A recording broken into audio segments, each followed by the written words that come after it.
അധ്യായം 1 മുതലുള്ള വാക്യങ്ങൾ. അനന്തരം യഹോവ മോശെയോട്, ഞാൻ ഒരു ബാധ കൂടെ ഫറവോന്മേലും മിസ്രയീമിന്മേലും വരുത്തും. അതിന്റെ ശേഷം അവൻ നിങ്ങളെ ഇവിടെ നിന്ന് വിട്ടയക്കുമ്പോൾ നിങ്ങളെ ഒട്ടൊഴിയാതെ ഇവിടെ നിന്ന് ഓടിച്ചു കളയും. ഓരോ പുരുഷൻ താന്താന്റെ അയൽക്കാരനോടും ഓരോ സ്ത്രീ താന്താന്റെ അയൽക്കാരത്തിയോടും വെള്ളിയാഭരണങ്ങളും പൊന്നാഭരണങ്ങളും ചോദിപ്പാൻ നീ ജനത്തോട് പറക എന്ന് കൽപ്പിച്ചു. യഹോവ മിസ്രയീമ്യർക്ക് ജനത്തോട് കൃപ തോന്നുമാറാക്കി.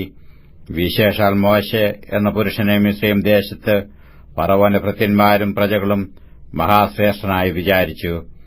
മോശെ പറഞ്ഞതെന്തെന്നാൽ, യഹോവ ഇപ്രകാരം അരുളിച്ചെയ്യുന്നു, അർദ്ധരാത്രിയിൽ ഞാൻ മിസ്രയീമിന്റെ നടുവിൽ കൂടി പോകും.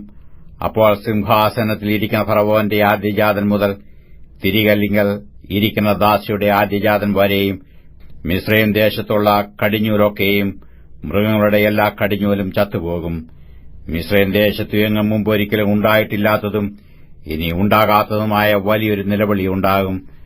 എന്നാൽ യഹോവ മിസ്രയീമ്യർക്കും ഇസ്രയേല്യർക്കും മധ്യേ വ്യത്യാസം വയ്ക്കുന്നു എന്ന് നിങ്ങൾ അറിയേണ്ടതിന് ഇസ്രയേൽ മക്കളിൽ യാതൊരു മനുഷ്യന്റെയോ മൃഗത്തിന്റെയോ നേരെ ഒരു നായി പോലും നാവ് അനക്കുകയില്ല. അപ്പോൾ നിന്റെ ഈ സകല ഭൃത്യന്മാരും എന്റെ അടുക്കൽ വന്നും നീയും നിന്റെ കീഴിലിരിക്കുന്ന സർവ്വജനവും കൂടെ പുറപ്പെടുക എന്ന് പറഞ്ഞു എന്നെ നമസ്കരിക്കും. അതിന്റെ ശേഷം ഞാൻ പുറപ്പെടും.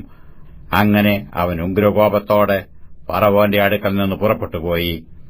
യഹോവ മോശെയോട്, മിസ്രയീം ദേശത്ത് എന്റെ അത്ഭുതങ്ങൾ പെരുകേണ്ടതിന് ഫറവോൻ നിങ്ങളുടെ വാക്ക് കേൾക്കുകയില്ല എന്ന് അരുളിച്ചെയ്തു. മോശെയും അഹരോനും ഈ അത്ഭുതങ്ങളൊക്കെയും ഫറവോന്റെ മുമ്പാകെ ചെയ്തു. എങ്കിലും യഹോവ ഫറവോന്റെ ഹൃദയത്തെ കഠിനമാക്കി.